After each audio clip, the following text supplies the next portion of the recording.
정부는 동해 유전 개발 사업을 발표하면서 미국 업체 액트지오의 분석 결과를 근거로 들었습니다.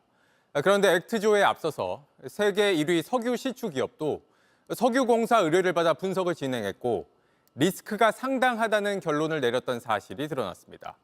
그런데도 정부는 이 결론 자체를 비공개 처리한 걸로 파악됐습니다. 김필준 기자가 취재했습니다. 정부는 지난 6월 동해 유전 사업을 발표하면서 성공 가능성에 대해 구체적으로 언급했습니다. 그 20%의 성공률이면은 사실은 그 개별 팩터 요인을 봤을 때는 그 성공률이 높다라는 기존에 축적돼 있던 자료들을 종합적으로 분석을 했기 때문에 충분히 시추할 만한 수준이라.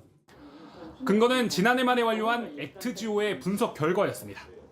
그런데 액트지오에 앞서 지난 2022년 말에 세계 1위 석유 시추 기업인 슐럼버그가 석유공사의 의뢰를 받아 분석을 실시했던 것으로 파악됐습니다. 우드사이드와 석유공사의 탐사 유망성 관련 자료를 재평가하는 용역이었습니다.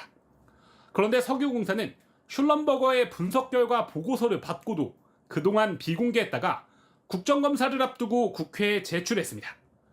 이마저도 성공 가능성 수치 등 주요 대목을 삭제하곤 했지만 부정적인 전망이 눈에 띕니다. 결과 부분에 가장 긍정적인 지역에도 상당한 리스크가 존재한다거나 해당 지역에 대한 이해도가 미숙하다는 겁니다. 앞서 16년간 해당 지역을 탐사한 우드사이드도 사업성이 낮다며 철수한 바 있습니다.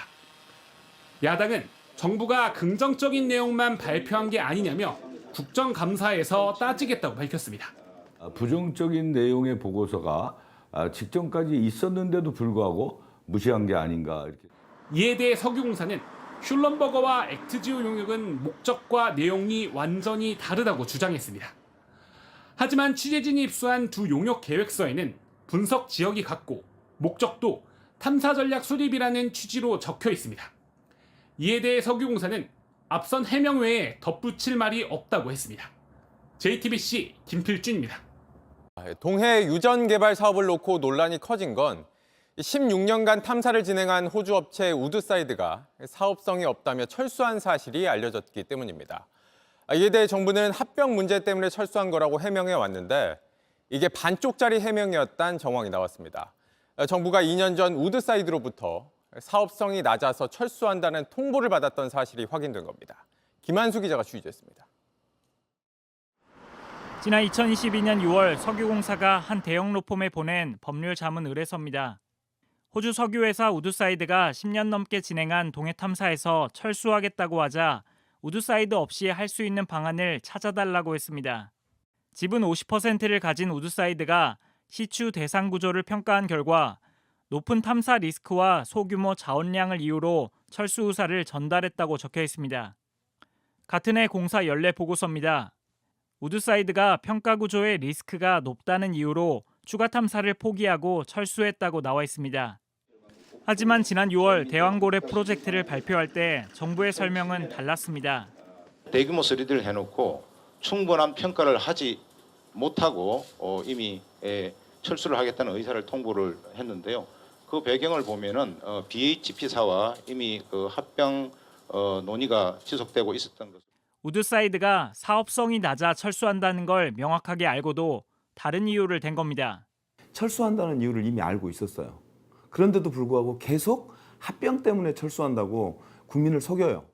공사 측은 우드사이드가 사업성이 낮다고 판단해 철수했다는 걸 부인한 적은 없다며 철수 배경은 2022년 우드사이드의 연례 보고서에 합병 때문이라고 나온 걸 확인했다고 밝혔습니다. 실제로 정부는 합병만 강조해왔습니다. 2022년 6월에 BHP사와 합병을 하면서 전반적으로 자산 제조성이 이뤄진 것으로 알고 있고요. 그러나 같은 해 나온 우드사이드의 내부 보고서엔 동해 탐사에 대해 리스크가 크다고 평가했습니다. 이 때문에 정부가 입맛에 맞는 내용만 골라 설명했다는 비판은 피하기 어려워 보입니다. JTBC 김한수입니다. 어제 저희 JTBC는 정부가 석유 나올 가능성이 크다고 밝힌 7곳 중 오징어 역시 호주회사 우드사이드가 이미 탐사했었다고 단독 보도해드렸습니다. 그간 저희의 공식 질의에 제대로 답하지 않던 한국석유공사는 오늘 맞다고 인정했습니다. 하지만 그러면서 대개와 관련한 보도에 대해서는 우드사이드의 보고서에 표현상 혼동한 것이라는 반박 자료도 냈는데 그 보고서를 제대로 읽어본 건가 하는 의문이 듭니다. 왜 그런지 이서준 기자입니다. 호주 회사 우드사이드의 합병 전 보고서입니다. 잠재 구조인 한국의 대개가 유망 구조가 될 확률은 75%라고 나옵니다. 보고서는 한국 대개를 포함해 7곳을 시추했을 때 경제성이 있는지 EMV 분석을 했습니다. 개발 가능성은 100%로 가정했다고 적혀 있습니다.